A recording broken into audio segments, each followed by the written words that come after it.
Hi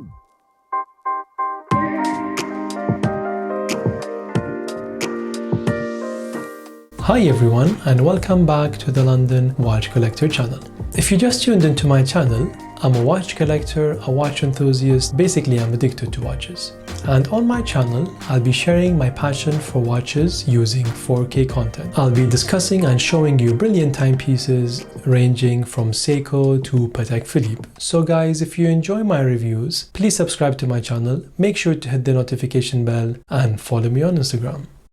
So guys, as promised, I'm gonna do another vlog whereby I pick up another Rolex stainless steel model, which is a Daytona to be exact. If you've been following me on Instagram, I revealed a photo whereby it had two Rolex boxes, one next to the other, and this is one of them. The second reveal will be in a month or two, but for this one I'm going to share with you the small little trip which was only for one night up in Scotland, which will be via the train. I'm going to make a small trip out of it. It's not going to be a long vlog. Once I finish the vlog, I'm going to give you the full unboxing experience and talk to you about why I chose this watch.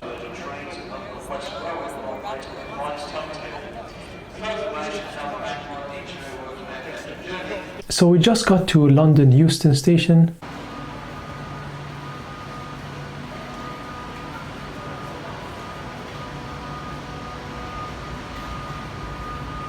And getting onto the train, and 4.5 hours later, finally in Glasgow Central Station. So guys, the plan is that tomorrow morning I'll be meeting the guy at one of the jewellery stores in the town centre in Glasgow.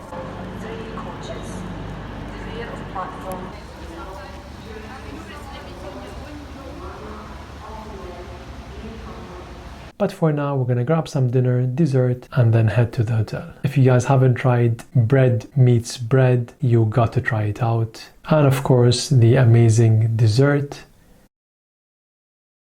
Starting the day with a nice walk. Check out this cat, guys, just chilling there, not having a worry in the world. I just got to central Glasgow, where it's basically Argyle Street next to the Glasgow Central Station, where you have all the shops.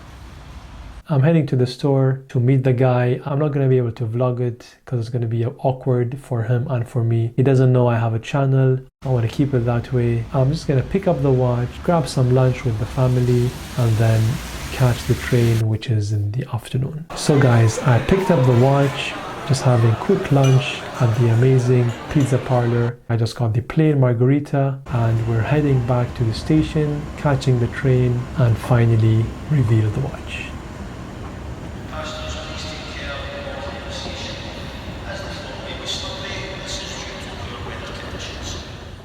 As always, the full unboxing experience, I'm gonna be teasing you. So starting with the box, as you can see, it has this camouflage design on the box. Rolex has definitely improved on the boxes throughout the years. When you open up the outer box, you're presented with two manuals and a Rolex inner box. We'll keep it to the side for now. Let's check out the catalogs. The first one, which has Rolex Cosmograph Daytona Oyster bracelet. Basically back then they used to call it as the rapid adjustment feature. Nowadays it's called the Easy Link Comfort Extension Link, and it just tells you how to use it.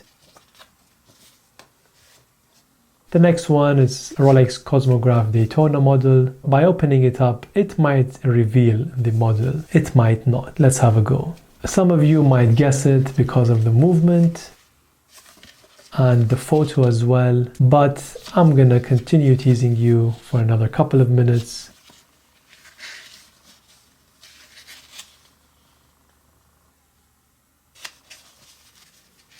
It shows you the feature of the watch, which is obviously a chronograph, how to start it, how to stop it, how to reset it, how to adjust the time, etc.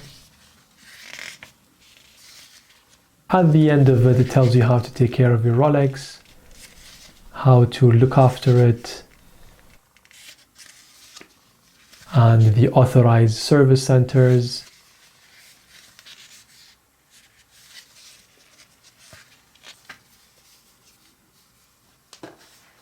Opening up the box, you're presented with a couple of things. So these are the spare links, which I've removed two.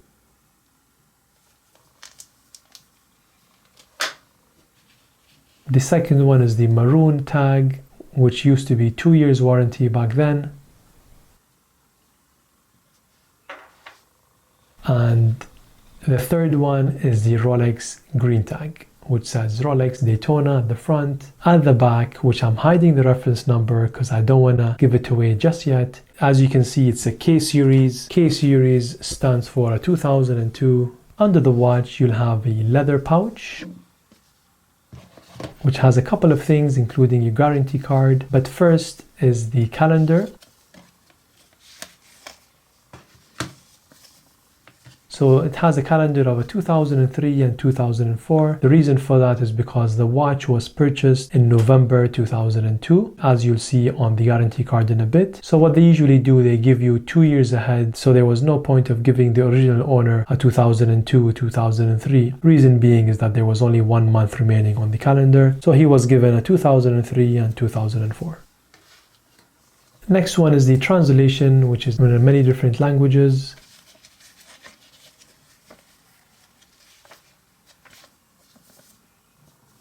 As you can see here again, the guarantee card with the K series at the top left, which has the serial number. So the serial number needs to match on the tag, needs to match on the guarantee card, and needs to match between the lugs once you remove the bracelet. This watch was purchased in the UK in 2002 from a chain of jewelers, which is called Ernest Jones, and it was purchased on the 17th of November 2002. And there you go, guys. That's the watch. It's the 116520, and it's not any 116520. It's an earlier Mark I dial with the thin hands. When I say thin hands, I'm talking about the minute and hour hand. It actually has thinner hands. So for example, if I compare it to my ceramic 116500, the ceramic would have broader hands. So guys, it's time to talk to you about why I chose the specific 116520 reference. So as you know, the 116520 was produced over 16 years, from the year 2000 until 2016, when the ceramic Daytona was announced in Basel. So believe it or not, this reference went through so many different variations, and I've done my research, and if I'm not mistaken, we have 12 different marks on the dial. When I talk about the mark, I mean, for example, the Swiss made at the bottom, the Rolex writing at the top, the hands are different, so many specific details, which I'll be keeping a different review for that. But what you need to know about this watch is that it has the thin hands. The writing of Oyster Perpetual is spaced broadly compared to the later models, and the Swiss made at the bottom ranges from the 27-minute marker to the 33. So the first question you guys will ask me is, why didn't I get a white dial? The reason is because I never liked the contrast of the white dial, and I had the opportunity to buy one in end of 2015. They called me up, I came in, I tried it on, and it just did not sing to me. I told them I'd rather have the black dial, so let me know once it comes in. A couple of months down the line, they announced the ceramic white dial, which I fell in love. And I've actually seen a trend. So for example, for the last 16 years, so from 2000 until 2016, the black was the popular one. From 2016, and I believe another 10 years at least, the white dial is the star of the show and will continue being the star of the show. And pre-2000, the Zenith Daytona, it was again the white dial, which had the black subdials, and the contrast was way better. So with this specific reference and a black dial, I feel that the silver subdial matches the silver bezel, gives it an amazing contrast and an amazing, elegant yet sporty look. Once I put it on my wrist, you'll know what I'm talking about. It's the perfect twin to sit next to my white dial ceramic Daytona. And believe it or not, guys, I had the opportunity to pick up a black Daytona and I opted out. I'd rather next guy in line get it rather than me just buy it and not enjoy it. And believe it or not, if you put a ceramic bezel on this watch, which would actually fit, you won't be able to tell the difference But obviously the white one you can, because it has the black sub-dials rather than the silver ones. But again, I'll leave that for another day. But the reason why I chose an earlier version rather than a late one, it's because of the bracelet, it's because of the class. I want something that feels a bit different from my ceramic. And if you see the class, it's the older type. The latest bracelet by Rolex on the 116500, as well as the later models of the 116520, it has a superior bracelet. But just like the GMT Master 2, I wanted something a bit different, something that feels a bit weaker. The bracelet feels a bit lighter as well. Zooming into the reference of the bracelet, which is a DT7, which represents again a 2002, 7 probably for July. And it has, of course, the safety clasp and the Easy Link. And looking into the lume shot, so once again, another reason why I chose an earlier model is I did not want the latest blue chromolite by Rolex. I actually wanted the old chromolite, which is the green, as you can see there. And this will be interesting when I compare my ceramic wide dial Daytona with this, and especially the lume shot next to each other. But when it comes to the case diameter, the thickness, they're exactly identical, because this has the same movement, which is the 4130. I just love the contrast of this watch.